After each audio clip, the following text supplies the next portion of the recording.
হয় প্ৰথম কথা হৈছে কি সেই মাজুলী অঞ্চলৰ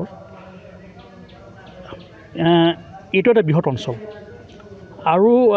সমান্তৰালভাৱে চাবলৈ গ'লে ইয়াত প্ৰায় 80 সংখ্যক লোক মানে বসবাস হয় মানে আছে আৰু এই মানুহখিনি 51ৰে হয় আৰু এতিয়া আমি লাহে লাহে দেখিছোঁ যে সেই মানুহখিনিৰ ওপৰত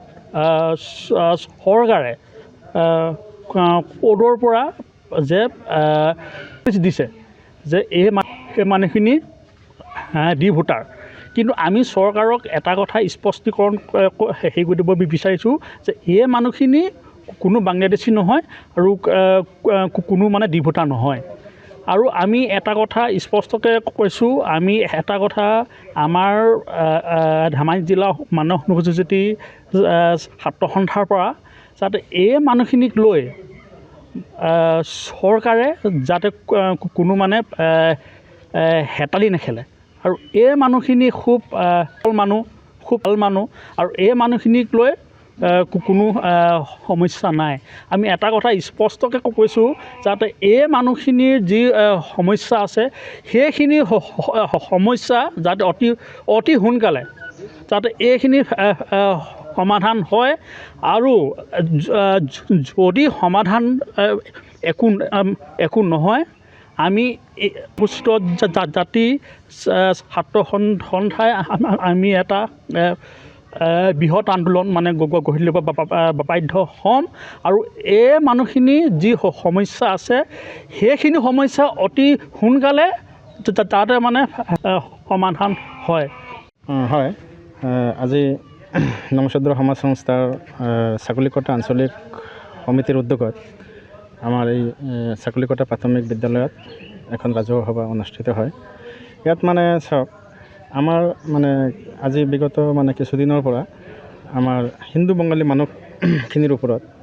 বিশেষকৈ মানে নমশূদ্ৰ মানুহখিনিৰ মানে ওপৰত তাৰমানে মানে দি ভোটাৰ বিদেশী নটিচ এইবোৰ মানে ক'ৰ্টৰ পৰা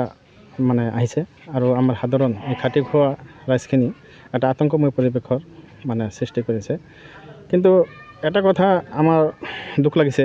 যে শাসনা দৃষ্টিত যিখন চৰকাৰ বৰ্তমান আছে বিজেপি চৰকাৰ আমাৰ এই হিন্দু বঙালী বা নমশূদ্ৰ লোকসকলে মানে বিজেপি মানে চৰকাৰক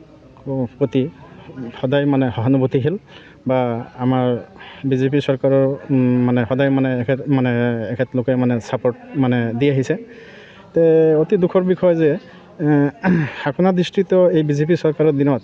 যে আমাৰ এই হিন্দু বঙালী বা এই নমশূদ্ৰ লোকসকল যে এনেকুৱা এটা সমস্যাত মানে পৰি আছে সেইটো বহুত মানে এটা দুখৰ বিষয় আৰু মই মাননীয় অসমৰ মুখ্যমন্ত্ৰী ডক্টৰ হিমন্ত বিশ্ব শৰ্মা ডাঙৰীয়াক এটা কথাই ক'ব বিচাৰিছোঁ যে এই মানুহখিনি আগৰ পৰাই মানে বিজেপি দলক মানে সদায় মানে ছাপোৰ্ট কৰি আহিছে আৰু অনাগত দিনতো দিব আপোনাক এই বিষয়ত আপোনাৰ হস্তক্ষেপ আমি বিচাৰিছোঁ যাতে এই সাধাৰণ খাটি খোৱা নিৰক্ষৰ লোকসকল মানে শান্তিৰে দিনবোৰ মানে পাৰ কৰিব পাৰে এইটোৱে মাননীয় মুখ্যমন্ত্ৰী মহোদয়ৰ ওচৰত মোৰ সৰল প্ৰাৰ্থনা যিকোনো খবৰৰ বাবে যোগাযোগ কৰক 7099017330 লগতে 7099017110 নম্বৰত